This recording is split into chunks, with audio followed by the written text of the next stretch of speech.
ফাতেমা রাদিয়াল্লাহু তাআলা আনহা হঠাৎ করে একবার ফজরের নামাজ পড়া উনি রুটি পাকাইতেছেন, গরম পানি একটা বালতির মধ্যে রাখছেন, আর একটা বালতির মধ্যে কিছু কাপড় ভিজাইছেন দৌত করার জন্যে। হযরতে আলী ফজরের নামাজ পড়া মসজিদ থেকে বাড়িতে আসছেন, আয়েশা বিবির দিকে চাইয়া দেখেন বিবি চোখে দিয়া পানি ছেড়ে ছেড়ে কান্দে, কপালে হাত দিয়া দেখেন জ্বরে যেন গাডা পুড়ে যাইতেছে। ফাতেমারে জ্বরে ধরে বললেন, ফাতেমা তোমার দেখি কঠিন জ্বর, অথচ তুমি রুটি পাকাইতেছ, বালতিতে গরম পানি আবার কাপড় রেডি। ফাতেমা ডাকতে বলে, ও প্রিয়তম স্বামী, আমার মনে হয় আমি আজকের দিনের পরে আর দুনিয়াতে থাকবো না গো, আমি এই দুনিয়া থেকে চলে যাব। আমি আজ রাতের বেলা স্বপ্নে দেখেছি আব্বা জান আমারে বলছেন, ফাতেমা রে তুমি আগামীকালকে রোজা রাখো, সেহরি খাও আলীর ঘরে, আর ইফতার করবে তোমার আব্বা জান দু জাহানের সরদার রাহমাতুল লিল আলামিনের সাথে। ও স্বামী গো, আমি রোজা রেখেছি, ইফতার যদি আমার আব্বা জানের সাথে গিয়া করতে হয়, নিশ্চয় আমি ইফতারের আগে আগে দুনিয়া থেকে বিদায় নিব, আমি আর থাকবো না। স্বামী গো, আমি যদি দুনিয়া থেকে চলে যাই, আমার দুইটা ছোট ছোট ছেলে হাসান আর হুসাইনকে আমি কেমনে রেখে যাই, তাদের নিয়ে আমার চিন্তা। ওগো আমার স্বামী, আমার ওই সন্তানদের আর আপনার কাপড়গুলি আমার জীবনের শেষবারের মতো নিজের হাতে দইয়া দিতে চাই। জানি না গো আমার সন্তানদের কাপড় আর কেউ এমনভাবে ধৌত করবে কিনা।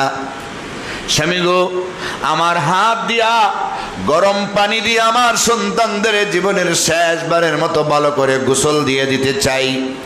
জানি না গো এমন মায়ের আদরে আমার সন্তানেরা আর জীবনে কোনোদিন গোসল করতে পারবে কিনা। ও স্বামী, আপনাদের জন্য আমার নিজের হাতে সারা জীবন যেমন আমি পরিশ্রম করেছি, আমি পরিশ্রম করে রুটি বানায় খাওয়াইতে চাই।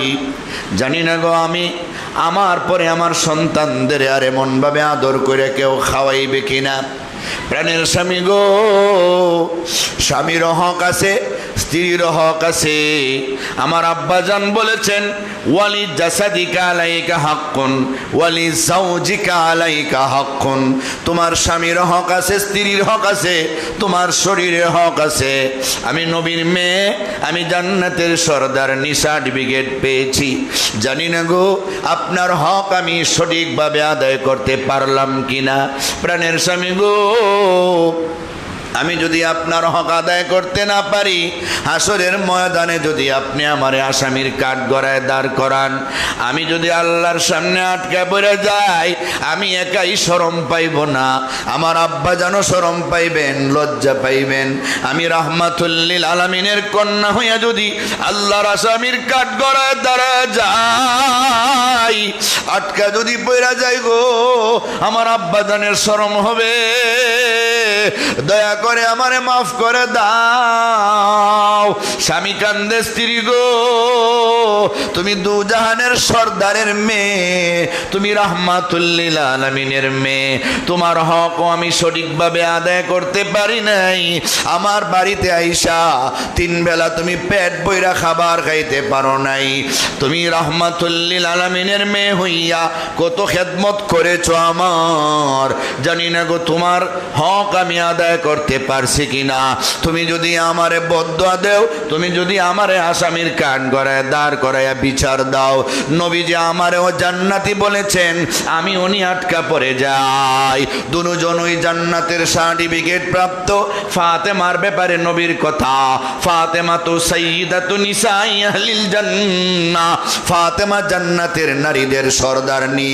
আলীর ব্যাপারে নবীর কথা, আবু বকর ফিল জান্নাহ, উমর ফিল জান্নাহ, উসমান ফিল জান্নাহ, আলী ফিল জান্নাহ, তলহা ফিল জান্নাহ, জুবাইর ফিল জান্নাহ, আব্দুর রহমান ইবনে আউফ ফিল জান্নাহ, সাঈদ বিন যায়েদ ফিল জান্নাহ, সাদ ইবনে আবি ওয়াক্কাস ফিল জান্নাহ, আবু উবায়দা ইবনুল জাররাহ ফিল জান্নাহ।